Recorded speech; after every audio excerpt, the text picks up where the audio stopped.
സാഹിത്യാചാര്യ second പാർട്ടിലെ paper 5 Kavya Pradeep എന്ന് പറഞ്ഞിട്ടൊരു text ബുക്കും കൂടി നമുക്ക് പഠിക്കാനുണ്ട്. അതിൽ വരുന്ന പോർഷൻസാണ് നമുക്കിനി നോക്കേണ്ടത്.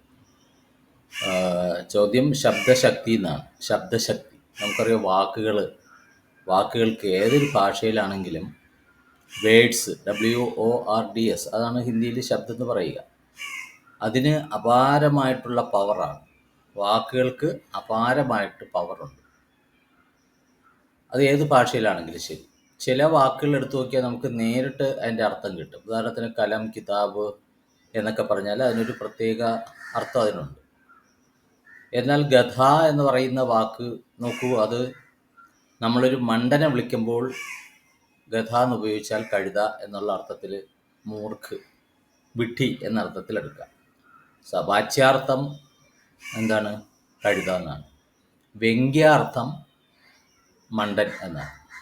ഇപ്പോൾ വാക്കുകൾ നമുക്ക് ഡയറക്റ്റായിട്ട് ഉപയോഗിക്കാം, വ്യംഗ്യമായിട്ടും പരിഹാസപ്രധാനമായിട്ടും ഉപയോഗിക്കാം. പരിഹാസം മാത്രമല്ല, ഇൻഡയറക്റ്റായിട്ട് ഉപയോഗിക്കാം. വക്രോക്തി എന്ന് തന്നെ പറയാം. നേരിട്ടല്ലാതെ വളഞ്ഞ് ഒന്നിനെപ്പറ്റി പറയുന്നതിന് വക്രോക്തി എന്നും പറയാം. ഇതുകൂടാതെ ചില വാക്കുകളുടെ കൂട്ടങ്ങൾക്ക് മറ്റൊരു പ്രത്യേക ആശയം ഉടലെടുക്കും. അപ്പോൾ അങ്ങനെ ശബ്ദശക്തി, അതിനെയൊക്കെ എന്താ പറയുക? വാക്കുകളുടെ പവർ എന്നാ പറയുക. Power of words. അത് എല്ലാ ഭാഷയിലും ഉണ്ട്. അതിനെപ്പറ്റി ഡീറ്റെയിൽ ആയിട്ട് നമുക്ക് നോക്കിയാൽ ഡയറക്റ്റായിട്ട്, ഇൻഡയറക്റ്റായിട്ടുള്ള അർത്ഥം മാത്രമല്ല, ഒരു പ്രത്യേക മറ്റൊരു സവിശേഷത അല്ലെങ്കിൽ മറ്റൊരു ആശയം കിട്ടുന്ന തരത്തിൽ 3 ടൈപ്പ് വാക്കുകൾ നമുക്ക് ഉണ്ടെന്നാണ്. ഡയറക്റ്റായിട്ട് അർത്ഥം കിട്ടുന്നത്, ഇൻഡയറക്റ്റായിട്ട് അർത്ഥം കിട്ടുന്നത്,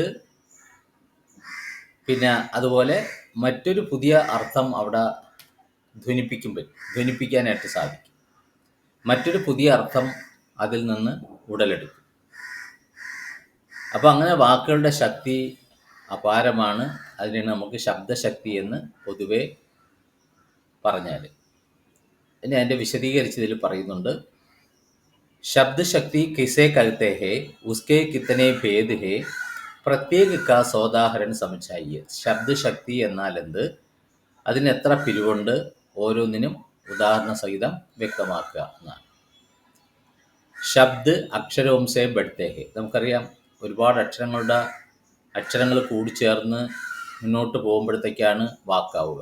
അക്ഷരങ്ങളാൽ മുന്നോട്ട് പോയി കഴിഞ്ഞാൽ, അക്ഷരങ്ങൾ കൊണ്ട് മുന്നോട്ട് പോയി കഴിഞ്ഞാൽ നമുക്ക് എന്ത് കിട്ടും? വാക്ക് കിട്ടും. ഇൻ ശബ്ദോं का प्रयोग किसी न किसी प्रकार अर्थ प्रकट करने के लिए होता है. വാക്കുകൾ എന്തിനുപയോഗിക്കുന്നു? ഏതെങ്കിലും പ്രത്യേക തരത്തിലുള്ള അർത്ഥം, കിസി ന കിസി പ്രകാർ, ഏതെങ്കിലും തരത്തിൽ അർത്ഥ പ്രകട് കർണേ കെ ലിയെ ഹോത്താ ഹെ. അർത്ഥം പ്രകടിപ്പിക്കാനാണ് വാക്കുകൾ നമ്മൾ ഉപയോഗിക്കുക. ഹമേം ശബ്ദ സേ യേ അർത്ഥ കിസ് പ്രകാർ പ്രാപ്ത് ഹോ സക്തേ ഹെ. നമുക്ക് ഈ വാക്കുകളിൽ നിന്ന് ഈ അർത്ഥം എപ്രകാരം നമുക്ക് കിട്ടുന്നു? യഹ് ഏക്ക് പ്രശ്ന ഹെ. അപ്പോൾ ഇന്ന വാക്കിന് ഇന്ന അർത്ഥം എന്നുള്ളത് നമുക്ക് എങ്ങനെയാണ് കിട്ടുക? അതൊരു പ്രശ്നമാണ്, ഒരു ചോദ്യമാണ്. ഉസ് പർ ഭാരതീയ ആചാര്യനെ വിചാർ കിയാ ഹെ. അതിനെപ്പറ്റി ഭാരതീയ ആചാര്യന്മാർ ഒരു ചിന്തയിലാണ്ടോ, അല്ലെങ്കിൽ ഭാരതീയ ആചാര്യന്മാർ അതിനെപ്പറ്റി ചിന്തിക്കുകയും അവർ ശബ്ദശക്തിയൊക്കെ ആവിഷ്കാർ കിയാ ഹെ. അങ്ങനെയാണ് ശബ്ദശക്തികൾ ഉണ്ടായത്. ശബ്ദ് और अर्थ में जो संबंध होता है उसी को शब्द शक्ति कहते हैं. അപ്പോൾ നമുക്ക് കുറച്ച് മാർക്കിനൊക്കെ ഉള്ളെങ്കിൽ ഈ ഫസ്റ്റ് പാരഗ്രാഫൊക്കെ ഒഴിവാക്കാം കേട്ടോ. ഇതൊക്കെ ഒഴിവാക്കിയിട്ട് ഇവിടെ മുതലേ അങ്ങ് തുടങ്ങിയാൽ മതി. അത് മാർക്കിനനുസരിച്ച് നിങ്ങൾ ആ എസ്സേകൾ കുറയ്ക്കുകയും കൂട്ടുകയൊക്കെ ചെയ്യാം. ഇപ്പോൾ വാക്കുകളും അതിൻ്റെ അർത്ഥവുമായിട്ടുള്ള ബന്ധത്തെയാണ്, വാക്കും അർത്ഥത്തിലും എന്തെല്ലാം ബന്ധമുണ്ടോ, അവ തമ്മിൽ എന്തെല്ലാം ബന്ധമാണോ ഉള്ളത്, അതിനെയാണ് ശബ്ദശക്തി എന്ന് നമുക്ക് ചുരുക്കി വാക്കുകളിൽ ഉപയോഗിക്കാം. वाक्यों में प्रयुक्त सार्थक शब्द के अर्थबोधक व्यापार के मूल कारणों को शब्दशक्ति कहते हैं. മറ്റൊരർത്ഥത്തിൽ പറഞ്ഞാൽ വാക്യങ്ങളിൽ, വാക്യം എന്ന് പറഞ്ഞാൽ സെൻറ്റൻസ് ആണല്ലോ, സെൻറ്റൻസുകളിൽ ഉപയോഗിക്കുന്ന അർത്ഥമുള്ള വാക്കുകളുടെ അർത്ഥത്തെ ബോധിപ്പിക്കുന്ന വ്യാപാരത്തെ, പ്രവർത്തനത്തിൻ്റെ മൂല കാരണങ്ങളെയാണ് ശബ്ദശക്തി എന്ന് പറയുക. അപ്പോൾ നിങ്ങൾ ഇത്രയും ഒരു വരി പഠിച്ചാലും മതി, കുഴപ്പമൊന്നുമില്ല. അടുത്തത് अर्थात जिस शक्ति के द्वारा शब्दों से अर्थ बोधित होता है उसे शब्द शक्ति कहते हैं. ആ ഒരു വരി വേണമെങ്കിൽ എടുക്കാം. ഏത് വാക്കിലൂടെയാണോ വാക്കുകളിൽ നിന്ന് നമുക്ക് അർത്ഥം ഗ്രഹിക്കാൻ പറ്റുന്നത് അതിനെയാണ് ശബ്ദശക്തി എന്ന് പറയുക. ഏത് ശക്തിയിലൂടെയാണോ വാക്കുകളിൽ നിന്ന് അർത്ഥത്തെ നമുക്ക് സൂചന കിട്ടുന്നത്, അർത്ഥത്തെ പറ്റി നമുക്ക് ബോധ്യം കിട്ടുന്നത്, അതിനെയാണ് ശബ്ദശക്തി എന്ന് പറയുന്നത്. ശബ്ദ ബോധക് ഹേ, അർത്ഥ ബോധ്യ ഹേ. അർത്ഥം കിട്ടാൻ വേണ്ടി ഉപയോഗിക്കുന്ന ഘടകമാണ് ഏത്? വാക്ക്. അർത്ഥം അതിൽ നിന്ന് കിട്ടുന്ന നമുക്ക് എന്താണെന്നുള്ള ഒരു ബോധ്യം, നമുക്കൊരു സൂചന അതിൽ നിന്ന് കിട്ടുന്നു.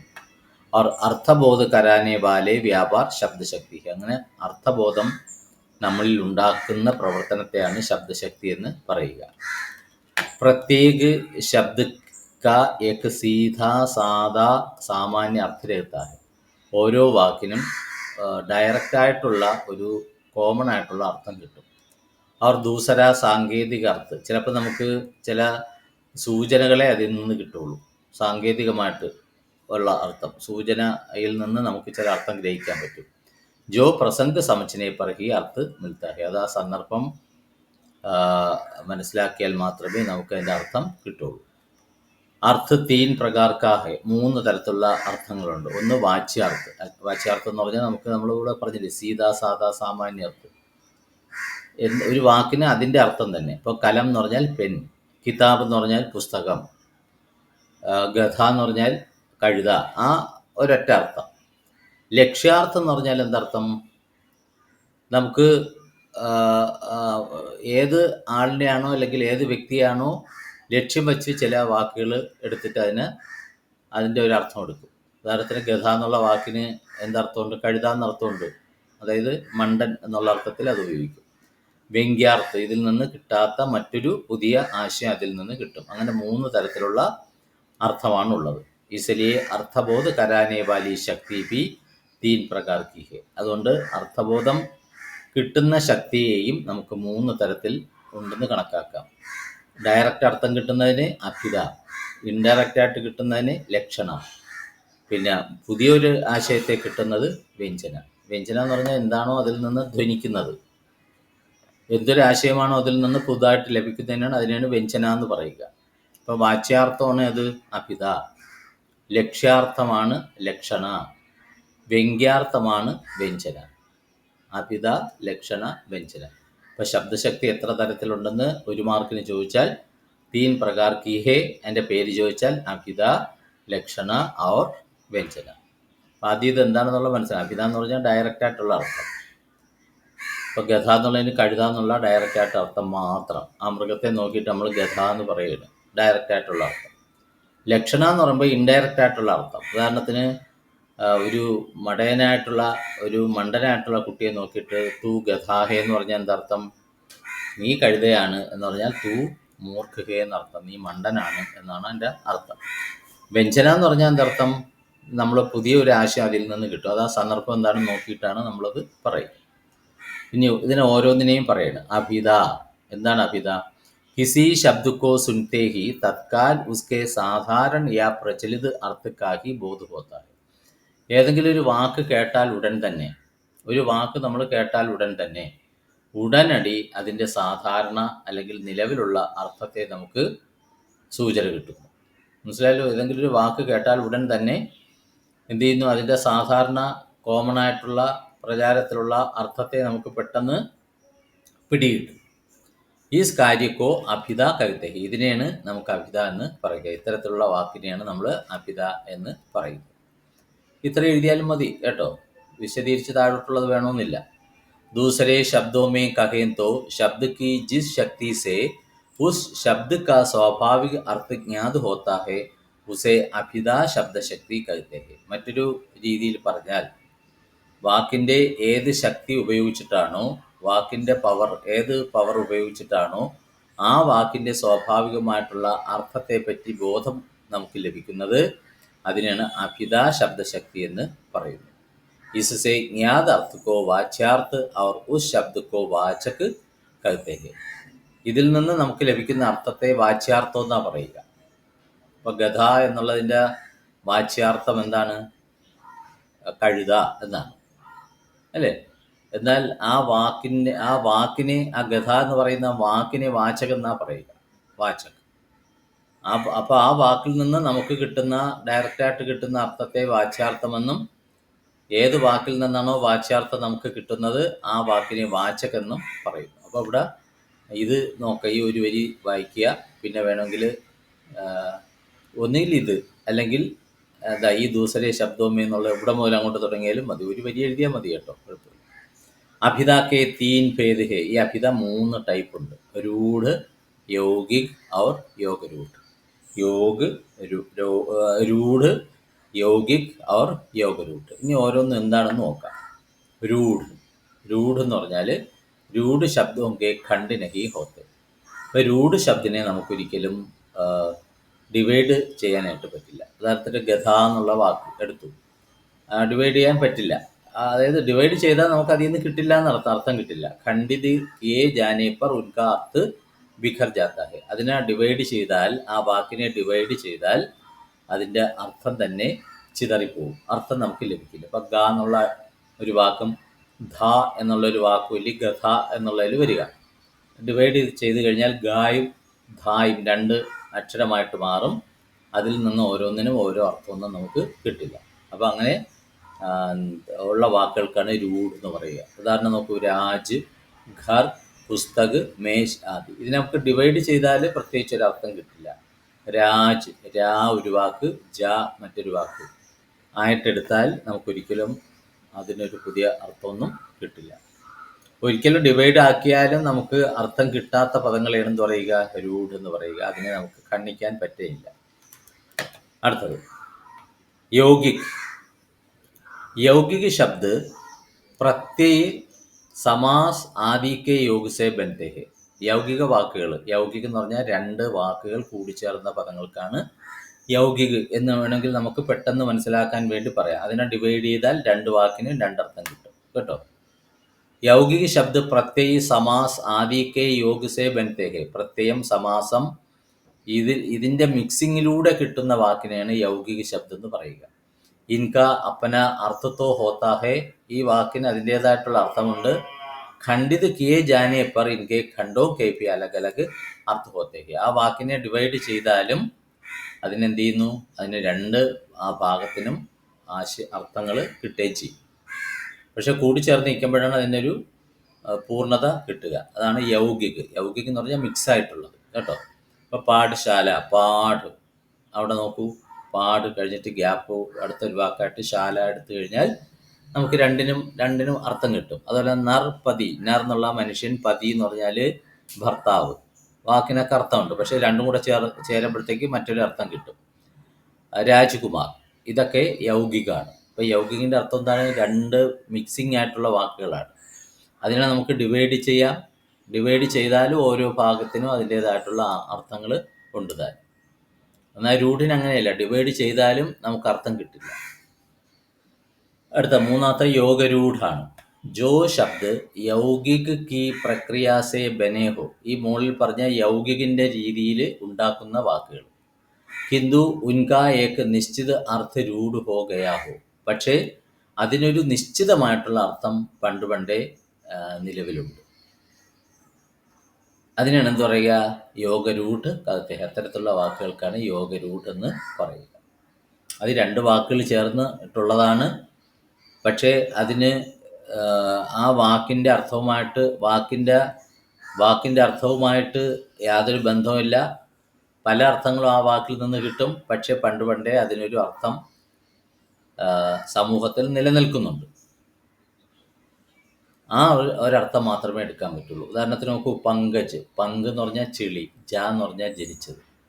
ചെളിയിൽ നിന്ന് ജനിച്ചത്. ചെളിയിൽ നിന്ന് എന്തെല്ലാം ജനിക്കുന്നുണ്ട് അല്ലേ? പലതരത്തിലുള്ള ജീവികൾ, പലതരത്തിലുള്ള സസ്യങ്ങൾ ഒക്കെ നമുക്ക് ഈ പങ്കിൽ നിന്ന്, ചെളിയിൽ നിന്ന് ജനിക്കുന്നതാണ്. പക്ഷേ പങ്കജ് എന്നുള്ളതിന് ഒറ്റ അർത്ഥം മാത്രമേ ഉള്ളൂ, താമര. മനസ്സിലായല്ലോ? അത് പണ്ടേ ആ വാക്കിന് ആ ഒരു അർത്ഥമാണ്. ചക്രധരി, ചക്രത്തെ ധരിച്ചിരിക്കുന്നവൻ. ചക്രപാണി എന്ന് നമുക്ക് പറയില്ലേ? ആ ചക്രം കയ്യിലുള്ളത് ആരാണ്? മഹാവിഷ്ണുവിനെയാണ് നമ്മൾ ചക്രധർ എന്ന് പറയുക. ആരുടെയൊക്കെ കയ്യിൽ ചക്രം ഉണ്ടെങ്കിലും അവരെയൊക്കെ നമുക്ക് ചക്രധർ എന്ന് വിളിക്കാൻ പറ്റില്ല. പക്ഷെ അത് പണ്ടുപണ്ടേ രൂഢമായിട്ടുള്ള വാക്ക്, പണ്ടുപണ്ടേ നിലനിൽക്കുന്ന വാക്ക് എന്താണ്? അത് മഹാവിഷ്ണു എന്നുള്ള അർത്ഥത്തിലാണ്. ഘനശ്യാം അല്ലേ? കൃഷ്ണൻ എന്നുള്ള അർത്ഥത്തിലാണ്. ഘനശ്യാം, കറുത്ത ശരീരത്തോടു കൂടിയ, മേഘത്തിൻ്റെ നിറത്തോടു കൂടിയവൻ എന്നൊക്കെ അർത്ഥമുള്ളത് ആർക്കാണ്? കൃഷ്ണന് മാത്രമേ. മറ്റാർക്കാണെങ്കിലും ആ കളറുണ്ടെങ്കിൽ ഘനശ്യാം, വേറെ ആർക്കാണെങ്കിലും അങ്ങനെ കളറുണ്ടെങ്കിൽ അവരെ നമ്മൾ ഘനശ്യാം എന്ന് വിളിക്കില്ല. കൃഷ്ണന് മാത്രം ഉപയോഗിക്കുന്ന വാക്കാണ്. ഇത്രയാണ് അഭിത എന്ന് പറയുന്ന ഭാഗത്ത് വരുന്നത്. അത് ചിലപ്പോൾ 5 മാർക്കിന് അഭിതയെപ്പറ്റി ചോദിക്കുക. അപ്പം ഇതിൽ നിന്ന് നമുക്ക് അഭിതയെപ്പറ്റി എന്തെങ്കിലുമൊക്കെ 2 or 3 സെൻറ്റൻസ് എഴുതിയിട്ട് നേരെ നമുക്ക് ഇതിലേക്ക് വരാം. പിന്നെ ഇത് വായിക്കുക. ഇതിനൊക്കെ ഒറ്റ സെൻറ്റൻസ് കിട്ടുമെങ്കിൽ അത് മാത്രം എഴുതുക. അതിൻ്റെ ഉദാഹരണങ്ങളൊക്കെ വേണം കേട്ടോ. ഇനി നമുക്ക് അടുത്തത് ലക്ഷണ. ശബ്ദശക്തിയിൽ രണ്ടാമത്തെ പ്രധാനപ്പെട്ട ഒന്നാണ് ഇത്, ലക്ഷണ. അത് ഒത്തിരി പ്രയാസമുള്ള ഒരു ചാപ്റ്ററും കൂടിയാണ് ആ ഭാഗം. शब्द के सीधे साधे अर्थ को छोड़कर स्थिति और संबंध के अनुसार किसी प्रचलित रूढ़ या प्रयोजन के कारण जो विशेष अर्थ समझा जाता है उसे ലക്ഷ്യാർത്ഥ് कहते हैं. എന്താണ് ലക്ഷ്യാർത്ഥം? എന്നാണ് വാക്കിൻ്റെ നേരെയുള്ള അർത്ഥം വിട്ടിട്ട്. ഇപ്പോൾ ഉദാഹരണത്തിന് ഗത എന്നുള്ളതിന് ശരിക്കുള്ള അർത്ഥം, നേരെയുള്ള അർത്ഥം എന്താണ്? കഴുത. പക്ഷെ ആ അർത്ഥത്തിനെ അങ്ങോട്ട് പൂർണ്ണമായിട്ടും ഉപേക്ഷിച്ചിട്ട് സ്ഥിതി ആ സംബന്ധിക്ക അനുസാർ, ആ വാക്ക് ഉപയോഗിച്ചിരിക്കുന്ന സ്ഥലത്തിൻ്റെ അവസ്ഥ, അല്ലെങ്കിൽ ആ വാക്ക് ഉപയോഗിച്ചിരിക്കുന്ന സെൻറ്റൻസിലുള്ള ബന്ധത്ത്, ആ വാക്കുമായിട്ട് ബന്ധമുള്ള മറ്റു വാക്കുകൾ അനുസരിച്ച് ഏതെങ്കിലും പ്രചാരത്തിലുള്ള നിലവിലുള്ള ഒരു ഉദ്ദേശത്തിന് വേണ്ടി ഏത് വാക്ക്, ഒരു ലക്ഷ്യം പ്രകടിപ്പിക്കാൻ വേണ്ടി ഏത് വിശേഷ അർത്ഥത്തെയാണ് നമുക്കതിൽ നിന്ന് കിട്ടുന്നത്, അതിനെ ലക്ഷ്യാർത്ഥമെന്ന് പറയും. അത് ചുരുക്കി ഇപ്പുറത്ത് വല്ലതും കൊടുത്തിട്ടുണ്ടോ നോക്കട്ടെ. യഹ് അർത്ഥ ബതാനെ വാല ശബ്ദ് ലക്ഷക് കഹാ ജാതാ ഹെ. ഈ അർത്ഥം കിട്ടുന്ന വാക്ക് ലക്ഷക് എന്നാണ് പറയുക. और जिस शक्ति के द्वारा अर्थ का ज्ञात होता है वह ലക്ഷണ കഹി ജാതി ഹെ. ഏത് ശക്തിയിലൂടെയാണോ അർത്ഥത്തെ നമുക്ക് ഗ്രഹിക്കാൻ പറ്റുന്നത് അതിനാണ് ലക്ഷണ എന്ന് പറയുക. ദൂസരേ ശബ്ദോമേ കഹേത്തോ, മറ്റൊരു രീതിയിൽ പറഞ്ഞാൽ ഇതാണത്. ഇതെഴുതിയാലും മതി കേട്ടോ. ഇതൊക്കെ ഒഴിവാക്കിയിട്ട് വേണമെങ്കിൽ ഇവിടെ മുതൽ തുടങ്ങിയാലും. ജഹാം മുഖ്യ അർത്ഥമേ ബാധ ഉപസ്ഥിത് ഹോനെ പർ. പ്രധാനപ്പെട്ട അർത്ഥം എന്താണോ അതിലൊരു അതിനെ മറച്ചു പിടിക്കുക. ബാധ എന്ന് പറഞ്ഞാൽ തടസ്സമില്ലേ. പ്രധാന അർത്ഥത്തിൽ തടസ്സം ഉണ്ടാക്കുക എന്ന് പറഞ്ഞാൽ പ്രധാന അർത്ഥത്തെ മറച്ചുകൊണ്ട് രൂഢി യാ പ്രയോജൻ കെ ആധാർ പർ, എന്താണ്, ഒരു പരമ്പരാഗതമായിട്ട് നമ്മൾ ഉപയോഗിക്കുക അല്ലെങ്കിൽ പ്രയോജൻ, ഏതെങ്കിലും ഒരു ഉദ്ദേശത്തെ ആസ്പദമാക്കിയിട്ട് മുഖ്യ അർത്ഥസെ സംബന്ധിത് അന്യ അർത്ഥക്കോ ലക്ഷ്യക്കിയാ ജാത ഹെ. പ്രധാന അർത്ഥവുമായി ബന്ധപ്പെട്ട മറ്റൊരർത്ഥത്തെ ലക്ഷ്യമാക്കുന്നതിനെയാണ് വഹാം ലക്ഷണാശക്തി ഹോത്തി ഹെ. അവിടെയാണ് ലക്ഷണാശക്തി നിലനിൽക്കുന്നത്. അപ്പോൾ അത് ഒരു ഉദാഹരണം എഴുതുമ്പം നിങ്ങൾക്ക് മനസ്സിലാവും. നോക്കൂ, മോഹൻ ഗഥാഹേ. മനസ്സിലായില്ലേ? മോഹൻ ഗഥാഹേ എന്ന് പറഞ്ഞാൽ യഹാം ഗഥാക്ക ലക്ഷ്യാർത്ഥ ഹേ മൂർക്ക്. മോഹൻ ഗഥാഹേ. മോഹൻ എന്നുള്ള വ്യക്തി ഗധയാണ്, കഴുതയാണ്. ഒരു മനുഷ്യൻ ഒരിക്കലും എന്താവില്ല, കഴുതയാവില്ല. പക്ഷെ അവിടെ ഉദ്ദേശിക്കുന്നത് എന്താണ്? ഗധയെ പോലെ മണ്ടനായിട്ടുള്ളത്. നമ്മൾ കഴുത എന്ന് പറയുന്നത് എന്തിനു വേണ്ടിയാണ് ഉപയോഗിക്കുക? മണ്ടൻ എന്നുള്ള അർത്ഥത്തിലാണ്. അപ്പോൾ അവിടെ മോഹൻ ഗഥാഹേ എന്ന് പറഞ്ഞാൽ മോഹൻ ഏക്ക് മൂർക്ക് ലഡ്കാഹേ എന്നർത്ഥം. അടുത്ത ലക്ഷണ കി സ്ഥിതിക്ക് ലിയെ 3 ബാത്തേ ആവശ്യക് ഹെ. ഇത് വേണമെങ്കിൽ എഴുതിയാൽ മതി കേട്ടോ, ഇത്രയും ഭാഗം. ലക്ഷണ എന്ന് പറയുന്ന ശബ്ദശക്തി കിട്ടാൻ വേണ്ടി 3 കാര്യങ്ങൾ ആവശ്യമാണ്. ഒന്ന്, ജഹാ മുഖ്യാർത്ഥക്ക് ബാധാഹോ, മുഖ്യാർത്ഥം മറച്ചു പിടിക്കുന്നു. ഇപ്പോൾ ഗത എന്നുള്ളതിന് കഴുത എന്നുള്ള സാധാരണ അർത്ഥം ഉണ്ടല്ലോ, അതിനെ മറച്ചു പിടിക്കുന്നു. മുഖ്യാർത്ഥ സെ സംബന്ധിത ലക്ഷ്യാർത്ഥഹോ, ആ പ്രധാനപ്പെട്ട അർത്ഥവുമായി ബന്ധപ്പെട്ട മറ്റൊരു അർത്ഥം കിട്ടുന്ന വാക്ക്. ഉദാഹരണത്തിന് കഴുത എന്നുള്ളത് എന്തായി, അത് മണ്ടൻ എന്നുള്ള അർത്ഥത്തിലെടുക്കുന്നു. ജഹാരൂഢി അഥവാ പ്രയോജൻ ഹോ, അവിടെ എന്തെങ്കിലും ഒരു ഉദ്ദേശത്തിനാണ് ഇത് ഉപയോഗിക്കുന്നതെങ്കിൽ തോ ലക്ഷണ ശബ്ദശക്തി ഹോത്തി ഹി. അപ്പോൾ അതിനെ നമുക്ക് ലക്ഷണ ശബ്ദശക്തി എന്ന് പറയും. നോക്കൂ, മറ്റൊരു ഉദാഹരണം കൊടുത്തിട്ടുണ്ട്. സിംഹ് അഖാഡേമേം ഉതരഹാഹ്. സിംഹം കളരിയിലേക്ക് ഇറങ്ങിയിരിക്കുന്നു എന്നാണ്. സിംഹം കളരിയിലേക്ക് ഇറങ്ങിയിരിക്കുന്നു. യഹാം സിംഹ് വീരപുരുഷിക്കേലിയെ രൂഢ ഹോ ഗയാ ഹെ. ഇവിടെ സിംഹം എന്ന് പറഞ്ഞിരിക്കുന്നത് എന്തിനു വേണ്ടിയാണ്? വീരപുരുഷന് വേണ്ടി ഉപയോഗിക്കുന്ന ഒരു വാക്കാണ്. വീരന്മാരായിട്ടുള്ള പുരുഷന്മാർക്ക് വേണ്ടിയാണ് സിംഹം എന്നുള്ള വാക്ക് ഉപയോഗിക്കുന്നത്. അപ്പോൾ ഇതിൽ നമുക്ക് 10 മാർക്കിനൊക്കെ ചോദിച്ചാൽ ആദ്യം ഇതിൽ നിന്ന് നമുക്ക് ലക്ഷണം എന്താണെന്ന് എഴുതുക. അത് കഴിഞ്ഞിട്ട് ഈ ഉദാഹരണം കൊടുക്കുക. പിന്നെ അത് കഴിഞ്ഞിട്ട് ഇത് നിർബന്ധമൊന്നുമില്ല കേട്ടോ. പിന്നെ അത് കഴിഞ്ഞിട്ട് നമുക്ക് നേരെ ഇവിടെ വന്നാലും മതി. ലക്ഷണ ശബ്ദശക്തിക്ക് ദോ ഭേദ് ഹേ. രൂഢ ലക്ഷണ, രൂഢ ലക്ഷണ और പ്രയോജനവതി ലക്ഷണ. ലക്ഷണാശക്തിക്ക് 3 ടൈപ്പ് ഉണ്ട്. നമ്മൾ അഭിതയ്ക്ക് 3 പറഞ്ഞില്ലേ? രൂഢ്, യൗകിക്, യോഗരൂഢ് എന്ന് പറഞ്ഞതുപോലെ ലക്ഷണ ശബ്ദശക്തിക്ക് 2 പിരിവുണ്ട്. ഒന്ന് രൂഢാലക്ഷണയും മറ്റൊന്ന് പ്രയോജനവതി ലക്ഷണായും. എന്താണ് രൂഢാലക്ഷണ? रूढ़ा वहाँ होती है जहाँ किसी शब्द के नियत और सांकेतिक अर्थ को छोड़कर उससे भिन्नार्थ या लक्ष्यार्थ का बोध होता है तो वहाँ रूढ़ालക്ഷണ होती है. എന്താ രൂഢാലക്ഷണ എന്ന് പറഞ്ഞാൽ എവിടെയാണോ ഏതെങ്കിലും ഒരു വാക്കിൻ്റെ നിശ്ചയിക്കപ്പെട്ട അർത്ഥം, നേരത്തെയുള്ള അർത്ഥം അല്ലെങ്കിൽ സാങ്കേതികമായിട്ടുള്ള അർത്ഥം, അതിനെയൊക്കെ വിട്ടിട്ട് അതിൽ നിന്നും വ്യത്യസ്തമായിട്ടുള്ള അർത്ഥത്തെ, വ്യത്യസ്തമായിട്ടുള്ള അർത്ഥത്തിനാണ് പറയുക ലക്ഷ്യാർത്ഥം എന്ന് പറയുക അല്ലെങ്കിൽ ഭിന്നാർത്ഥം എന്ന് പറയുക. ആ ഒരു ലക്ഷ്യാർത്ഥത്തെ പറ്റിയുള്ള സൂചന കിട്ടുന്നത് അവിടെയാണ് രൂഢാലക്ഷണ എന്ന് പറയുക. ഡയറക്റ്റ് ആയിട്ടുള്ള അർത്ഥമല്ലാതെ ഇൻഡയറക്റ്റ് ആയിട്ടൊരു അർത്ഥം അവിടെ കിട്ടുന്നു. അതിനാണ് രൂഢാലക്ഷണ എന്ന് പറയുക. നോക്കൂ, ഇൻ ദോനോ ഖരോമേം ചകടാ ഹോത്താ ഹെ. ഈസ് വാക്യമേം ഖരോം കാ അർത്ഥ ഖരോം കെ ലോഗ് ഹെ. ഈ 2 വീടുകളിലും വഴക്കാണ് എന്ന് പറഞ്ഞാൽ ഒരിക്കലും വീടുകൾ തമ്മിൽ വഴക്കുണ്ടാവില്ല, മറിച്ച് വീട്ടിലുള്ള ആൾക്കാർ എന്ന് അർത്ഥം. ഇപ്പം ഖർ എന്നുള്ളതിന് അവിടെ എന്താ അർത്ഥം കൊടുത്തത്? ഡയറക്റ്റ് ആയിട്ടുള്ള അർത്ഥം വീടെന്നാണ്. പക്ഷെ ഇവിടെ ഇൻഡയറക്റ്റ് ആയിട്ട് എടുത്താൽ വീട്ടുകാർ എന്നുള്ള അർത്ഥത്തിൽ എടുത്തു. അടുത്ത പ്രയോജനവതി ലക്ഷണ എന്ന് പറഞ്ഞാലോ, प्रयोजनवती लक्षणा वहाँ होती है जहाँ किसी शब्द का नियत अर्थ न लेकर उससे भिन्न अर्थ या लक्ष्यार्थ किसी विशेष प्रयोजन के लिए लिया जाता है. പ്രയോജനവതി ലക്ഷണം എന്ത് ചെയ്യുന്നു? ഏതെങ്കിലും വാക്കിൻ്റെ ശരിക്കുള്ള അർത്ഥം എടുക്കാതെ അതിൽ നിന്നും വ്യത്യസ്തമായിട്ടുള്ള അർത്ഥത്തെ ഏതെങ്കിലും പ്രത്യേക ലക്ഷ്യത്തിന് വേണ്ടി എടുക്കുന്നു. എന്തെങ്കിലും പ്രത്യേകമായിട്ടൊരു ലക്ഷ്യം വെച്ചുകൊണ്ട് നമുക്കൊരാളിനെയോ ഒരു വ്യക്തിയെയോ സൂചിപ്പിക്കാനായിട്ട് ഉപയോഗിക്കുന്ന വാക്കിനാണെന്ന് പറയുക പ്രയോജനവതി ലക്ഷണ എന്ന് പറയുക. പ്രയോജനം എന്ന് പറഞ്ഞാൽ ലക്ഷ്യം എന്നർത്ഥം. ഒരു ലക്ഷ്യത്തിന് വേണ്ടി ഉപയോഗിക്കുന്ന ഇൻഡയറക്റ്റ് വാക്കാണ് ഏത്? പ്രയോജനവതി ലക്ഷണ. ഉദാഹരണം അവിടെ ഒന്ന് കൊടുത്തിട്ടുണ്ട്. ഉദാഹരണം കിസി ആദ്മി കോ ഗധ, ബൈൽ, ഉല്ലു ആദി കഹ്നെ കാ പ്രയോജൻ ഹോത്താ ഹെ. ഏതെങ്കിലും ഒരു വ്യക്തിയെ നമ്മൾ നോക്കിയിട്ട് ഗധ കഴുത, ബൈൽ കാള, ഉല്ലു എന്ന് പറഞ്ഞാൽ മൂങ്ങ തുടങ്ങിയ വാക്കുകൾ എന്തെങ്കിലും ഒരു ഉദ്ദേശത്തിലായിരിക്കുമല്ലോ നമ്മൾ പറയുക ഒരാളെ നോക്കിയിട്ട് പറയുമ്പോൾ.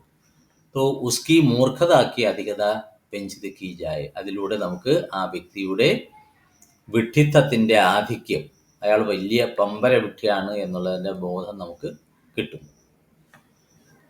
ഇനി പ്രയോജനവതി ലക്ഷണക്കെ ദോ ഭേദ് ഹെ ഗൗണി और ശുദ്ധ. വീണ്ടും അതിൽ പിരിവ് വന്നിരിക്കുകയാണ് കേട്ടോ.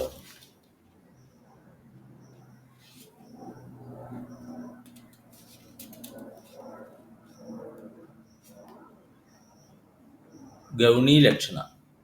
गौणी लक्षण में सादृश्य अर्थात समान गुण द्वारा लक्ष्यार्थ का ज्ञान होता है. ഗൗണി ലക്ഷണയിൽ നിന്ന് നമുക്കെന്താ? സാദൃശ്യം, 2 വാക്കിനെ ഒരുപോലെ കണക്കാക്കിയിട്ട് അല്ലെങ്കിൽ തുല്യമായിട്ടുള്ള ഗുണത്തിലൂടെ ഒരു പുതിയ ലക്ഷ്യാർത്ഥത്തെ, ഇൻഡയറക്റ്റ് ആയിട്ടുള്ള ഒരു അർത്ഥത്തെ പറ്റി നമുക്ക് അറിവ് കിട്ടുന്നു. സമാനമായിട്ടുള്ള ഗുണമുള്ള വാക്കുകളായിരിക്കും, അതിലൂടെ നമുക്ക് പുതിയൊരു അർത്ഥം ലഭിക്കുന്നു. നോക്കൂ, വാക്ക് പുരുഷ് സിംഹ് ഹെ. യഹാം ഉസ് പുരുഷ് കെ ശക്തിശാലി സ്വഭാവ കാ ബോധ ഹോത്താ ഹെ. അവിടെ നോക്കൂ, സമാൻ ഗുണമാണ് പുരുഷനും സിംഹവും, 2നും ഗുണമാണ്. ഇവിടെ രണ്ടിൻ്റെയും ഗുണത്തെ പറ്റിയാണ് പറയുന്നത് എന്ന് പറഞ്ഞാൽ അവിടുത്തെ പുരുഷൻ, ഇവിടെ പറയുന്ന പുരുഷൻ എന്താണ്? സിംഹത്തെ പോലെ ശക്തിമാനാണ് എന്നാണ്. വീണ്ടും ഈ ഗൗണീ ലക്ഷണയ്ക്ക് രണ്ട് പിരിവുണ്ട്. ഇതാണ് ഗൗണീ ലക്ഷണാക്കെ ദോ ഭേദ് ഹോത്തെ ഹേ. ഒന്ന് സാരൂപ, അവർ രണ്ടാമത്തത് സാധ്യാവസാന. പറയാനൊക്കെ പാടാണ് കേട്ടോ. സാരൂപ സാധ്യവസാന ജസ്റ്റ് വായിച്ചു തരാം. നിങ്ങൾക്ക് ആ ഗൗണീ ലക്ഷണാക്കെ ദോ ഭേദ് ഹോത്തെ ഹേ സാരൂപ അവർ സാധ്യാവസന എന്ന് മാത്രം പറഞ്ഞാലും മതി. ബാക്കി അതിനെ വിശദീകരിക്കാൻ നിൽക്കണ്ട. സാരോപമാമേ ഉപമേയ് അവർ ഉപമാൻ ദോനോ രഹത്തെ. ഉപമാനവും ഉപമേയവും വിശേഷിപ്പിക്കേണ്ട വാക്കും വിശേഷണ വാക്കും രണ്ടും ഉണ്ടാവും. നോക്കൂ, വഹ് മനുഷ്യനഹി മഹാരാക്ഷസ് ഹേ. അവൻ മനുഷ്യനല്ല, മഹാരാക്ഷസനാണ്. യഹാ മനുഷ്യ ഉപമേയ് ഹേ. മനുഷ്യനാണ്. ഏത് വാക്കിനെയാണോ നമ്മൾ ഉപമിക്കുന്നത് അതാണ് ഉപമേയ്. മഹാരാക്ഷസ് ഉപമാൻ ഹേ എന്ന് പറഞ്ഞാൽ ഏത് വാക്കുമായിട്ടാണോ താരതമ്യം ചെയ്യുന്നത് അതിനെയാണ് എന്ത് പറയുക? ഉപമാനം എന്ന് പറയും. ഏത് വാക്കാണോ നമ്മൾ താരതമ്യം ചെയ്യാനായിട്ട് എടുക്കുന്നത് ആ വാക്കിനെ നമ്മൾ ഉപമേയ് എന്ന് പറയും. ഏത് വാക്കുമായിട്ടാണ് താരതമ്യം ചെയ്യുന്നത് അതിനെ എന്ത് പറയും? ഉപമാനെന്നും പറയുന്നു. അപ്പോൾ ഇവിടെ മനുഷ്യ നഹി മഹാരാക്ഷസ് ഹേ. അവൻ മനുഷ്യനല്ല, മഹാരാക്ഷസനാണ്. മനുഷ്യനെ മഹാരാക്ഷസനുമായിട്ട് ഉപമിച്ചിരിക്കുന്നു. അപ്പം മനുഷ്യൻ എന്നുള്ളത് ഉപമേയം, മഹാരാക്ഷസ് ഉപമാൻ. മുഖ് ചന്ദ്ര അന്യ ഉദാഹരണം ഹേ. മുഖം ചന്ദ്രൻ. മുഖം അല്ലെങ്കിൽ ചന്ദ്രനെ പോലെയുള്ള മുഖം. അവിടെ ചന്ദ്രനും മുഖത്തിനും മുഖം എന്നുള്ളത് ഉപമേയം, ചന്ദ്രൻ എന്നുള്ളത് ഉപമാനാണ്. അടുത്തത് സാധ്യാവസനാമേം ഉപമേയ് കാ കഥൻ നഹി ഹോത്ത.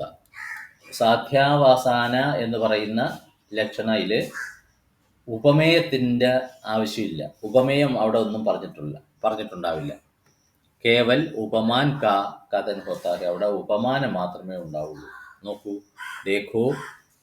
ദേഖോ ചാന്ദ് കാ ടുക്കട. നോക്കൂ, ചന്ദ്രൻ്റെ തുണ്ട്. അവിടെ ചന്ദ്രൻ്റെ തുണ്ട് ഏതിനെ ഉപമിച്ചിരിക്കുകയാണ്? യഹാം ഉപമേയി മുഖ് കാ കഥൻ ഹോത്താ ഹേ. ഇവിടെ മുഖത്തിനെയാണ് പറയുക. ചാന്ദ് കാ ടുക്കട, ചന്ദ്രൻ്റെ തുണ്ട് എന്ന് പറഞ്ഞിരിക്കുന്നത്, ചന്ദ്രൻ്റെ ഒരു പീസ് എന്ന് പറഞ്ഞിരിക്കുന്നത് മുഖത്തിനോട് താരതമ്യം ചെയ്യാനാണ്. പക്ഷെ അവിടെ മുഖത്തിനെ പറ്റി അവിടെ പറഞ്ഞിട്ടില്ല. കേവൽ ഉപമാൻ ചാന്ദ് കാ ടുക്കട ഹി കഹാ ജാത്താ ഹേ. പക്ഷേ ഏത് വാക്കുമായിട്ടാണോ ഉപമിക്കുന്നത് ആ വാക്ക് മാത്രമേ അതിൽ ഉണ്ടാവുള്ളൂ. അങ്ങനെയുള്ളതിനാണ് സാധ്യവസാന എന്ന് പറയുക. വീണ്ടും അടുത്ത പിരിവ് വന്നിരിക്കുകയാണ്. ശുദ്ധലക്ഷണാക്കെ മുഖ്യതഃ ദോ ഭേദ് ഹോത്തെ.